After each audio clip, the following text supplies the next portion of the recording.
माता, गौ माता, गौ माता, आए हमारी जन्म का माँ, गौ रक्षा, गौ रक्षा, प्रेम रक्षा, प्रेम रक्षा, तो नमस्कार, आप देख रहे बी न्यूज़ 24 और मैं हूं दीपक कुमार। जैसा कि आप जान रहे कि पिछले कई संडे से मैं यहाँ पे बाबा बालकनाथ मंदिर में आ रहा हूँ और यहाँ पे जो दिव्य जो दरबार लगता है उसके बारे में आप लोगों को मैं जानकारी देता हूँ। मैं आपको बताते चलूँ, जो भी दर्शक हमारे साथ जो नए जुड़ रहे हैं उनको मैं बता दूँ कि ये जो दरबार है बाबा बालकनाथ का दरबार है और हमारे सामने जो है गुरु माँ राजेश्वरी देवा जी हैं, जो पिछले 40 वर्षों से इस दरबार को लगाती आ रही हैं। और यहाँ पे बहुत सारे ऐसे भक्त हैं जिनका दुख, कलेश, कष्ट, कोई भी व्याधा हो, परेशानी हो, यहाँ पर इस दरबार में आकर के वो परेशानी दूर हो जाता है।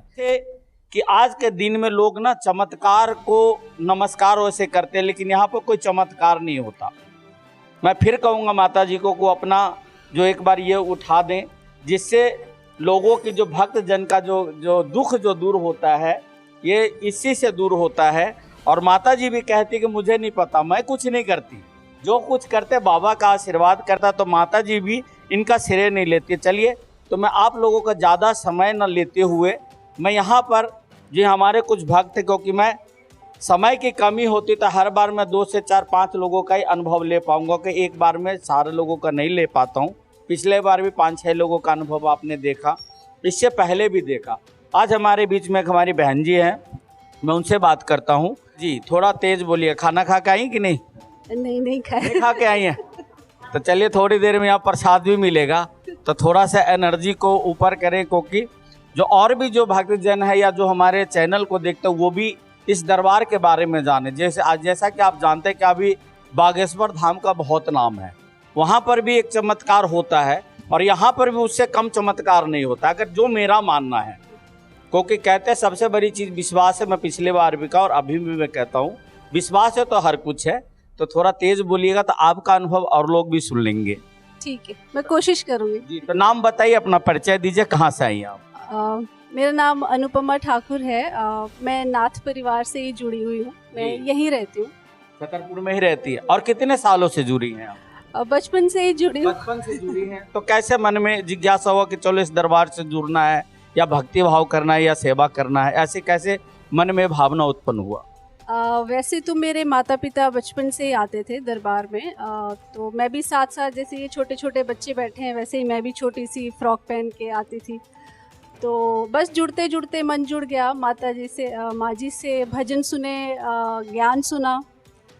फिर कुछ ऐसा हुआ, किस्मत का फेर मैं कहूँगी, पिछले जन्म के कुछ उच्च कर्म होंगे जो इन्हीं के परिवार में मेरी शादी हुई है। अच्छा। तो यानी कि इनके परिवार में भी शादी भी हुआ आपका। चलिए, बहुत ये खुशी की बात है। हाँ, लेकिन मैं ये कहना चाहूँगी आज सभी भक्तजन जो सुन भी रहे हैं कि वो कोई वैसे तो बहुत बड़ी बात है, लेकिन मेन जो परिवर्तन मेरे जीवन में हुआ वो तब हुआ जब मन परिवर्तित हुआ। ठीक है, तो क्योंकि मैं ये समझती हूँ कि आज के समय में सबसे बड़ा रोग मन का ही है। हम चाहे कहीं पे भी हों, चाहे दिव्य स्थान पे भी बैठे हों, लेकिन अगर मन स्वस्थ नहीं है तो कुछ भी स्वस्थ नहीं है। तो जब शादी हुई, जब इनके साथ रहने का मौका मिला, तो धीरे धीरे जब वो सुना हुआ ज्ञान जब भीतर उतरा, जब उसकी समझ आई और जब उसका इम्प्लीमेंटेशन जिसको मैं कहूँगी, जो हमारे जिसको स्कूल, कॉलेज, यूनिवर्सिटी कहीं पे भी नहीं सिखाते, तो हम लोग बहुत पढ़ तो लेते हैं, बहुत आगे भी पहुँच जाते हैं, नौकरियाँ तक, पैसे भी कमाने लगते हैं, लेकिन वो मन का रोग नहीं जाता है। वो ऐसे ही जब भाग्य से जब ऐसे गुरु मिलते हैं, जब उनका ज्ञान मिलता है, तभी वो मन के रोग जाते हैं। और वो धीरे धीरे परिवर्तन हुआ। वो सेवा का ज्ञान देते हैं कि सेवा से आपकी मन की शुद्धि होती है। तो इस तरह के कई अनुभव, मेरे तो अनुभव मैं गिनाने लगूंगी तो जैसे आंटी जी कह रहे थे कि रामायण तो एक है, हम सब अगर अपने अनुभव बताने लगे तो जाने कितने ग्रंथ लिख दें। तो वो है, लेकिन मैं भाग आपका कोई एक ऐसा एक अनुभव जो आपके जीवन में कुछ अच्छा हुआ हो, जैसे कि बहुत ऐसा चीज़ जो परिवर्तन लाया हो? चलिए, बहुत सारी अनुभव है, उस अनुभव के सागर में से एक दाना निकाल करके हमारे श्रोता को आप सुनाएं।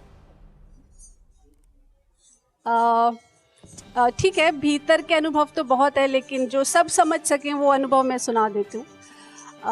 जैसे पहली शादी के बाद जो पहला मुझे संतान हुई थी, वो केवल 2 दिन का ही उसका जीवन था, तो वो रहा नहीं। फिर कुछ ऐसा था कि मन में ये निश्चित हो गया था कि अब नहीं होगा संतान, शायद मेरे भाग्य में है ही नहीं, ये पक्का निश्चय हो गया था। लेकिन माँ जी एक बार हरिद्वार से आए, और इस बात को 1-2 महीने ही हुए थे। वो हरिद्वार से आए और उन्होंने मुझे गले लगा के बोला कि बाबा जी ने तुझे संतान दे दी है। तो इनको गाड़ी में ही ऐसा अनुभव हुआ कि बाबा जी गुफा से उठे और इस गुफा से दूसरी गुफा से उन्होंने केला उठाया और इस गुफा से आके मुझे वो केला दिया। और इस इंसिडेंट के 1 साल के अंदर अंदर ही अर्जुन हो गया था, जिसकी माँ जी अभी बात कर रहे थे। तो वो एक बहुत बड़ा चमत्कार था मेरे लिए, क्योंकि मुझे मन में एक पूरा विश्वास था कि अब शायद वो नहीं वापस आएगा, लेकिन वो वापस भी आ गया, स्वस्थ भी है और बाबा जी के चरणों से जुड़ा है।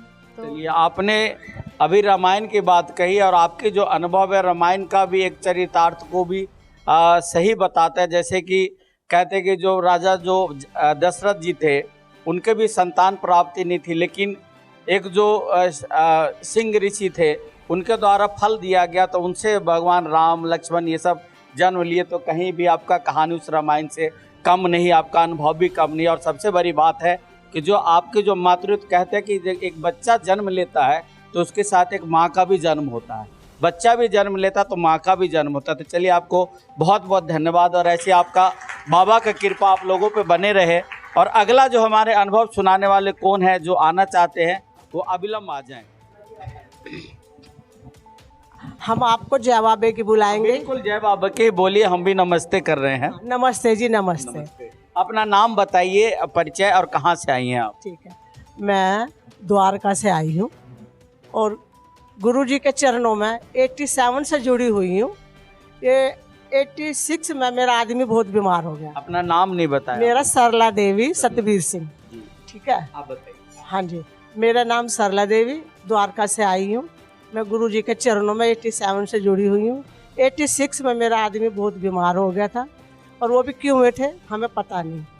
लेकिन जब माँ जी के दरबार में आई, जब मेरे घर की समस्या और मेरे आदमी तब ठीक हुए थे, जब मैं एक मकान में रहती थी किराए पर, पड़ोस में था साकेत पुष्प विहार। उसके बाद मैं रोती रहती थी। मेडिकल, सफदरजंग, मूलचंद, तीनों हॉस्पिटल में मैंने एडमिट कराए, कोई इलाज नहीं हुआ। उस टाइम तो 10,000 15,000 रुपये भी बहुत खर्चे थे। जितनी तनख्वाह मिलती थी मेरी सारे डॉक्टरों का जाती थी।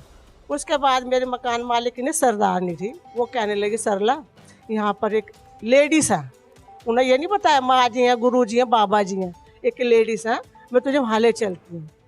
तो मैंने व्रत भी किए थे सोमवार के, मैंने कहा तब भी ठीक नहीं हुए। फिर वो लेकर आई मुझे, तो 5 बजे थे शाम को, बैल बजाई उसे लेडीज़ ने। माँ जी निकले, दरवाजे की बैल खोला। मैं पहले तो ऊपर से नीचे तक देखती रही। इतने सुंदर, इतने लंबे बाल, मैं डर सी गई देखते ही। क्यों डर गई? इसीलिए ऐसा रूप कभी देखा ही नहीं। तो कैसा रूप? डरावना था? ऐसा नहीं, कभी देखा नहीं ना। सुंदरता से तो कोई डरता नहीं है। डरते, जो मैंने कोई सुंदर ही नहीं देखा आज तक। और माथे पे इतना तेज और बाल इतने लंबे खुले हुए, देखा ही नहीं। तो पहली बार देखा तो मैं तो हैरान भी होगी, डर सी भी गई एकदम। वो कहने लगी, सरदारनी, कह चिंता मत कर। माँ जी को देखते मैं रोने लगी।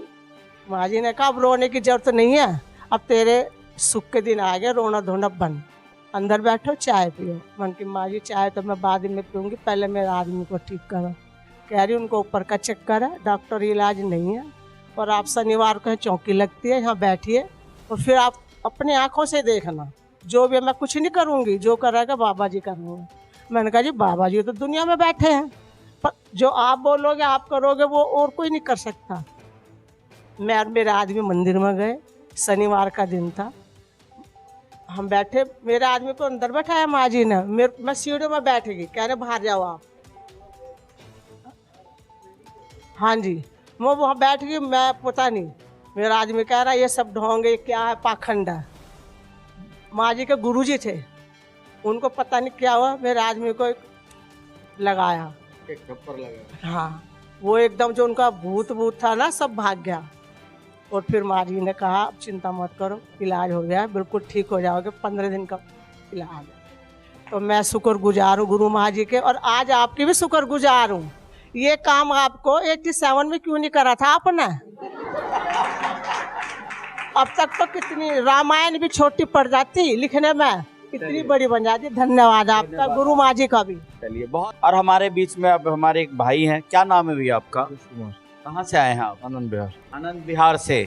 और कैसे जुड़े इस दरबार से आप? मैं तो माता जी एक वो बैठी है ना, वही मेरे को बताई, मैं जा रहा था मेट्रो से, तो वही बताई जो है घर वाली की जो है तबीयत बहुत ज्यादा खराब। पहली बार आए हो? नहीं, दूसरी बार है। दूसरी बार। तो क्या तकलीफ है आपको पत्नी जो का? है सांस खांसी और कम आज हो गया 15-16 साल से। 15-16 साल पूरा इलाज करा के मैं थक गया हूँ, और जांच पूरा कोई डॉक्टर को दिखाया, बोला कोई जांच इसके आगे है ही नहीं है। कराते कराते थक गया। फिर उस दिन रहा तो माता जी जो है बहुत जगह गया, भी दिखाया, अभी आराम नहीं, बीच बीच में आराम हो जाता, उसके बाद जो फिर दिक्कत हो जाती है। उस दिन जा रहा था, माता जी बताई कि क्या कहा थी, वहाँ चले जाओ। तो पिछले संडे को मैं आया था, अभी तब से जो है लमसम 80-90% आराम है। आराम है। आप आइएगा इधर। क्या नाम है आपका? और ऐसे कहाँ के रहने वाले हैं आप? उत्तर प्रदेश। कहाँ? उत्तर प्रदेश रायबरेली के हैं। और कितने दिनों से दिल्ली में रहते हैं? 17-18 साल हो गए। क्या परेशानी थी आपको? सांस खांसी बहुत आती थी। अच्छा। मैंने कहीं कहीं बहुत जगह गई थी, मेरे को कहीं आराम नहीं मिला। तो आज आप यहाँ पे इस दरबार में दूसरी बार आई हैं। पहले कब आए थे? पहले अगले संडे को आए थे। पिछले संडे को आए थे। तो पिछले संडे आए यहाँ पे, तो आपको कुछ लगा अपने शरीर में बदलाव, या कुछ लग रहा है कि मुझे कुछ अच्छा हो रहा है? मेरे को बहुत बदलाव है। कैसे, क्या बदलाव लग रहा है? मेरे को सांस भी उतनी नहीं फूल रही, मेरे को खांसी भी नहीं आ रही, हल्का फुल्का आ रहा है, उससे ज़्यादा नहीं हो रहा है मेरे को। इसीलिए मेरे को शरीर में भी आराम मिल रहा है, इसलिए मेरे को आराम है। आराम है। हाँ। चलिए बहुत बहुत धन्यवाद। और बाबा की कृपा होगी तो, और माता जी का आशीर्वाद भी रहेगा, तो ये जो भी दुख है और कष्ट जो है, देखिए बहुत ऐसी चीज़ें होती हैं जो डॉक्टरों की बस में नहीं होती। लोग आजकल इस साइंस के ज़माने में उन चीज़ों को नहीं मानते, लेकिन ये मेरा मानना है कि जहाँ पॉजिटिव होता है वहाँ निगेटिव भी होता है। अगर करंट भी पैदा होता है तो प्लस और माइनस के बिना करंट भी नहीं होता। तो जहाँ देव और होता वहाँ दानव भी होते हैं। और हाँ, पूरा जांच कराया इनका, करा लिया। तो ये सब बाबा का आशीर्वाद है, आप अच्छी हो जाएंगी। और शायद एक दिन यहाँ पर आके आप मेरे ही कैमरे के आगे बोलेंगे कि मैं पूरी तरह से स्वस्थ हो गई। तो चलिए बहुत बहुत धन्यवाद है यहाँ पे लोगों का, क्योंकि ये एक चमत्कार से कम नहीं, और यहाँ पर कुछ दिया नहीं जाता है, कुछ किया भी नहीं जाता है। चलिए, तो यहाँ पे जो कुछ भी निःशुल्क है। एक हमारे भाई साहब है, आइएगा। जय बाबा की। कहाँ से आए? थोड़ा इधर आ जाइएगा। इधर कहाँ से आए? नाम बताइएगा अपना। और कुलवीर कटोच है, और बेसिकली मैं हिमाचल से बिलोंग करता हूँ। बॉर्न बटन में दिल्ली से ही हूँ, और पिछले 13-14 साल से हम लोग माता जी के चरणों पे यहाँ पे आके दरबार में मत्था टेकते हैं। और मेरे 2 अनुभव हैं, मैं चाहता हूँ कि आपके सामने मैं वो शेयर करूँ अनुभव को। जो भी अनुभव है थोड़ा छोटे में बोलिएगा तो दूसरे को भी मौका मिल जाएगा। मेरा 2 अनुभव है। एक तो रिसेंटली एक कुछ अनुभव हुआ था, और सामने एक बच्चा देख रहे हैं, मेरा बेटा है, इसका नाम कार्तिक है, और ये 8 साल वर्ष का है।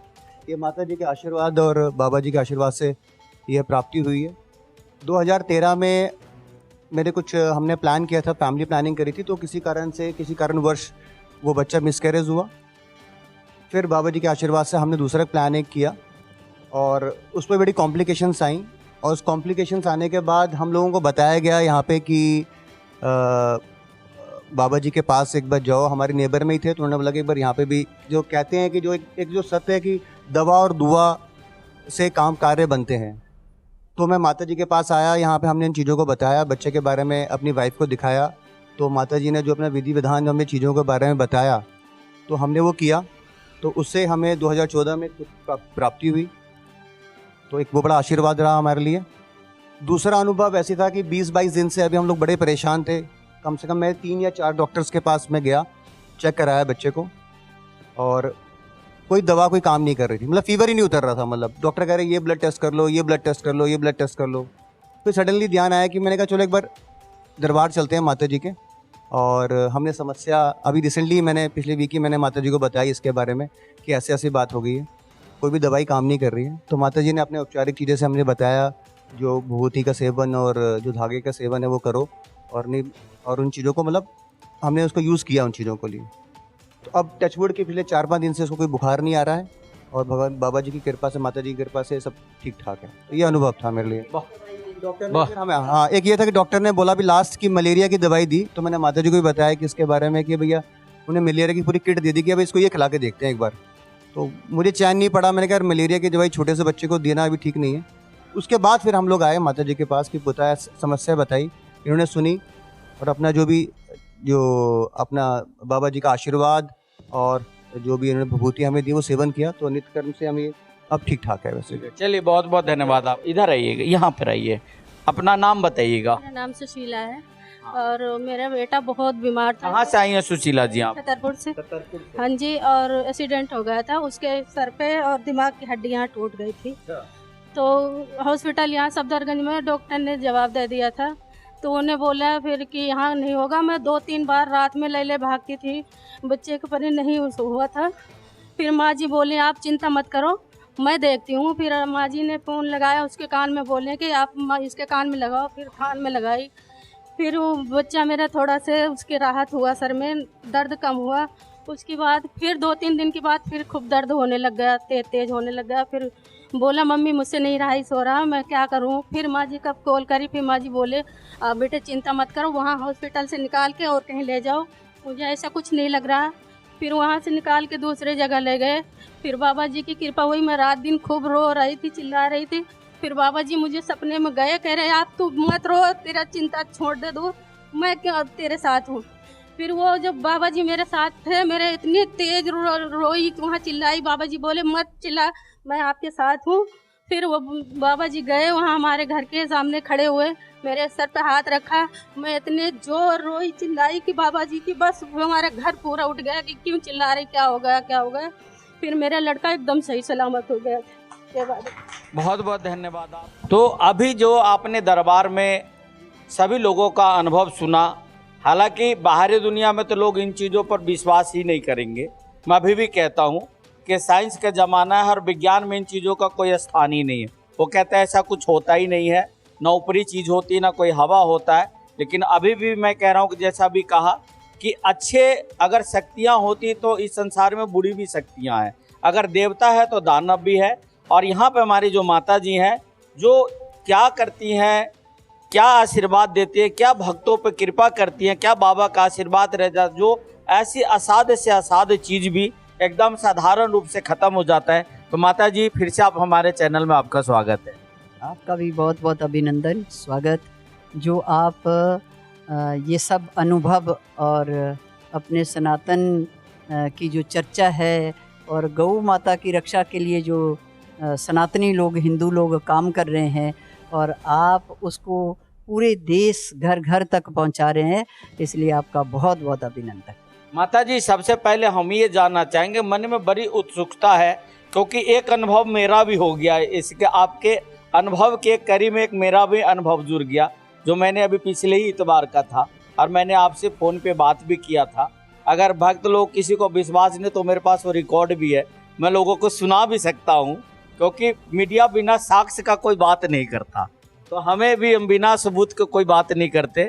और जैसा कि आपने कहा, मैंने अपनी पोती के बारे में आपसे बात किया था कि बहुत ही बीमार थी, कई दिनों से बीमार चल रही थी, लेकिन जिस दिन से मैंने उसको किया उस दिन से मेरी पोती अच्छी हो गई, अभी भली चंगी भी है। तो एक अनुभव मेरा भी है। तो ऐसा क्या इस दरबार में चमत्कार है, क्योंकि मैं इस दरबार को चमत्कारिक ही दरबार नाम दिया हूँ, दिव्य दरबार नाम दिया हूँ, क्योंकि दिव्य दरबार से दरबार कहीं भी कम नहीं है। जहाँ पर आप कहते हैं कि बाबा का आशीर्वाद से बहुत सारे ऐसे लोगों की मैंने अनुभव सुना, तो ऐसा क्या यहाँ पर होता है, क्या आप देती है, क्या करती है जो लोगों का समस्या ऐसे चुटकियों में हल हो जाता है?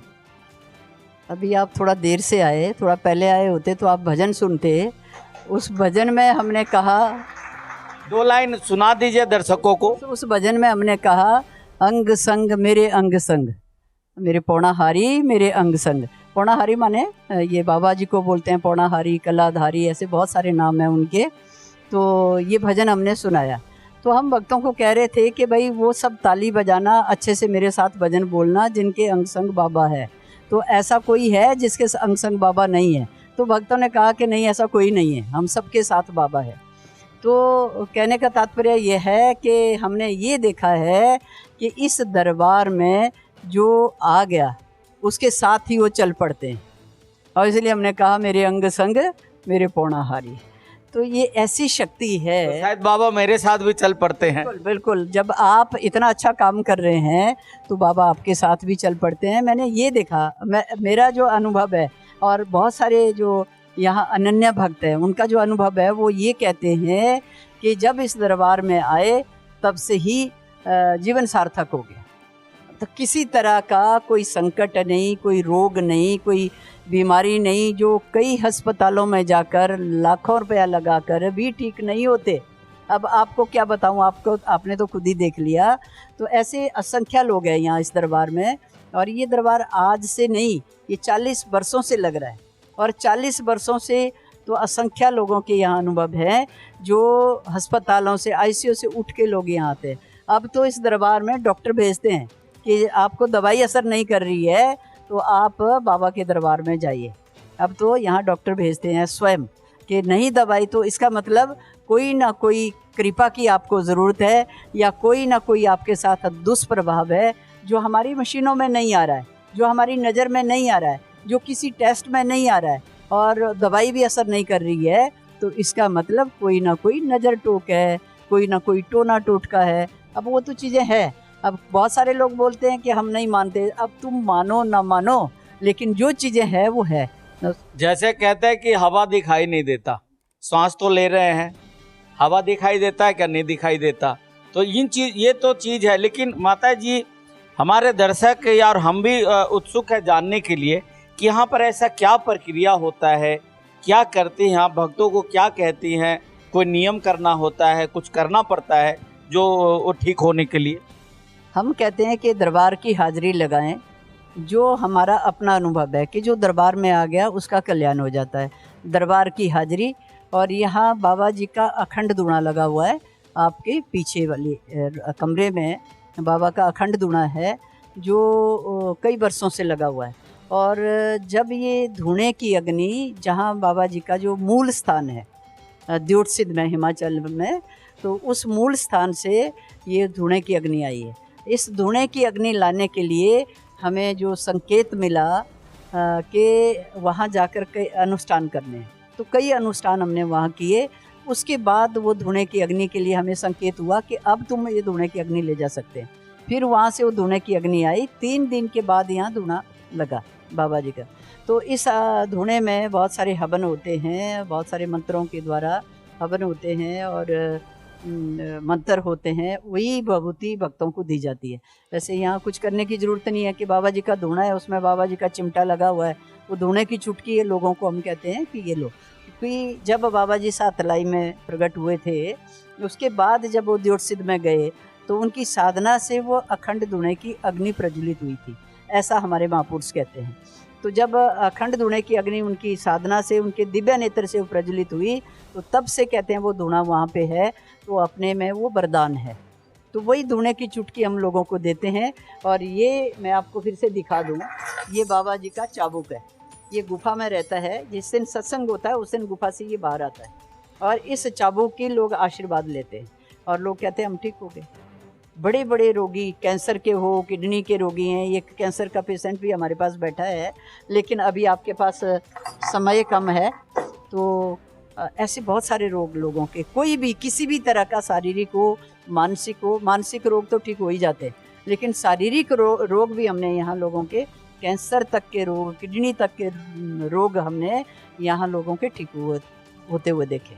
चलिए माता जी, ये तो थी हमारी दरबार से जुड़ी हुई बातें, और आगे भी अभी हर जो सप्ताह में बहुत सारी बातें होंगी, बहुत सारा चमत्कार आएगा, बहुत सारे लोगों के अनुभव आएगी, बहुत सारी लोग अपनी बातें बताएंगी। दूसरा चीज़ है कि आप गौ माता के राष्ट्र माता बनाने के मुहिम से जुड़ी हुई है, और कुछ जो समस्या जो नूह में जो हुआ उसके वजह से आपको कुछ क्या बोलते परमिशन नहीं मिला, अपना जो गौ यात्रा जो हर इतवार को आप निकालती है वो नहीं निकाल पा रही। पिछले संडे भी नहीं निकला आपका, इस संडे भी नहीं निकला, तो आने वाले जो 20 नवंबर को है, तो यहीं से आप क्या संदेश देना चाहते हैं लोगों को गौ माता को लेकर?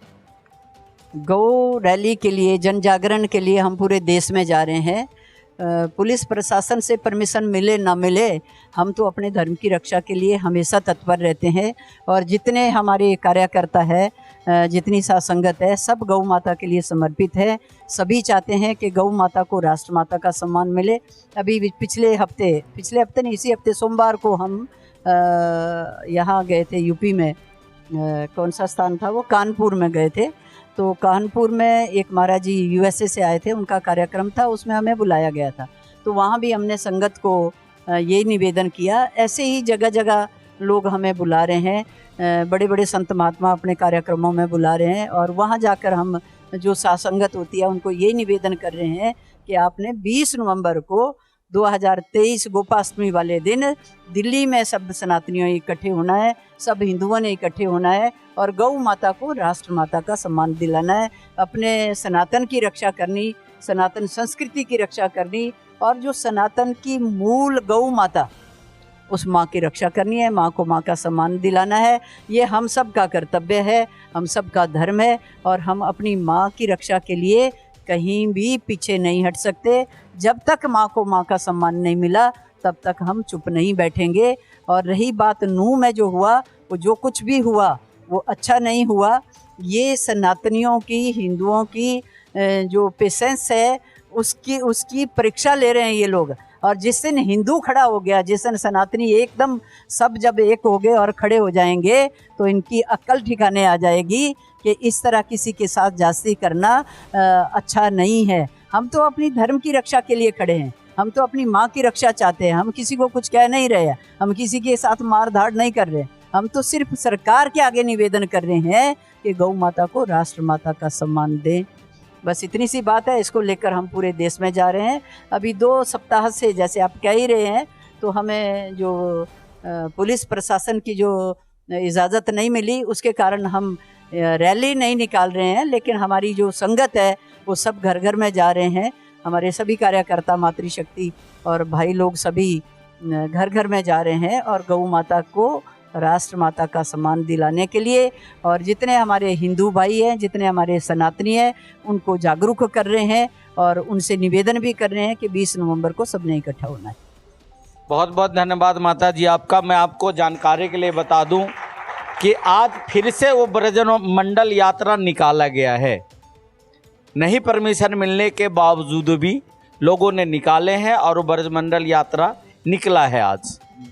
बहुत अच्छा, ये तो बहुत खुशी की बात है और बहुत अच्छा है। इसी तरह हिंदुओं को, सनातनियों को बिल्कुल खड़े रहना चाहिए। अपनी माँ की रक्षा करने के लिए हमें किसी का डर नहीं है। हमें अपनी सनातन की रक्षा करनी है, अपनी सनातन संस्कृति की रक्षा करनी है, उसके लिए हमें किसी से डरना नहीं चाहिए और सब सनातनियों को बढ़ चढ़ के आगे होना चाहिए। अपने देश की रक्षा के लिए, अपने सनातन की रक्षा के लिए हमेशा तत्पर रहना चाहिए।